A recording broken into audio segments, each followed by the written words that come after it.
I know you were critical of Fox yesterday. You came out and you tweeted Fox News heavily promoting the Democrats through the DNC communications director, spewing out whatever she wanted. Absolutely. So you were very upset. No, I'm not happy with Fox.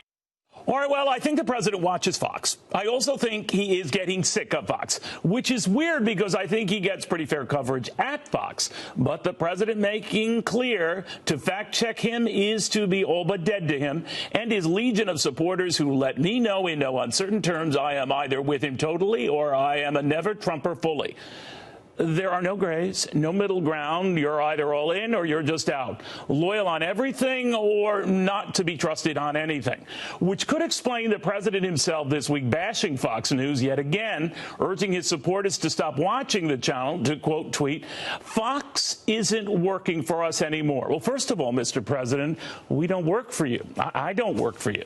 My job is to cover you, not fawn over you or rip you, just report on you, to call balls and strikes on you. My job, Mr. President, our job here is to keep the scores, not settle scores.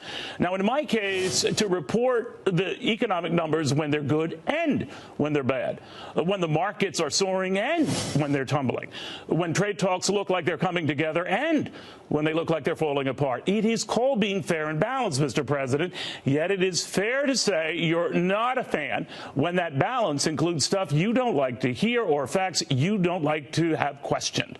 You're only human. I get that. Who likes to be corrected? But you are the president. It comes with the job, just like checking what you say and do comes with my job. After all, I'm not the one who said tariffs are a wonderful thing. You are. Just like I'm not the one who said Mexico would pay for the wall. You did. Just like I'm not the one who claimed that Russia didn't meddle in the 2016 election. You did. Now, I'm sorry you don't like these facts being brought up, but they are not fake because I did. What would be fake is if I never did. If I ignored all the times you said you loved your old Secretary of State, Rex Tillerson, until you didn't. Had no plans to dump your Homeland Security Secretary until you did. Called Chinese President Xi Jinping an enemy just last week and a great leader this week. Sometimes you don't even wait that long. Last week, you expressed an appetite for background checks before arguing just hours later our background checks are already strong. These aren't fake items. They're real items, and you really said them.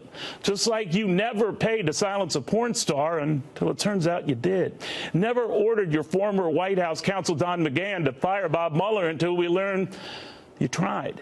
Fake is when it's wrong, Mr. President, not when it's unpleasant.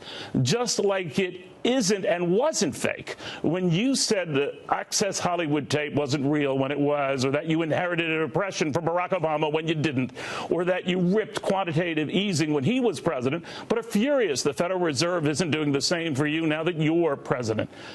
You're entitled to your point of view, Mr. President, but you're not entitled to your own set of facts. Now, we can argue over whether you ever wanted to buy Greenland or disrupt hurricanes with nuclear weapons, but where seeds are planted, doubts are sown. You're right to say the media isn't fair to you, that they're more inclined to report the bad than anything good about you. So it is no surprise you're frustrated that more aren't in line with you and that everyone at Fox might not be in lockstep with you. You might even think that those who are work for you. They don't. I don't.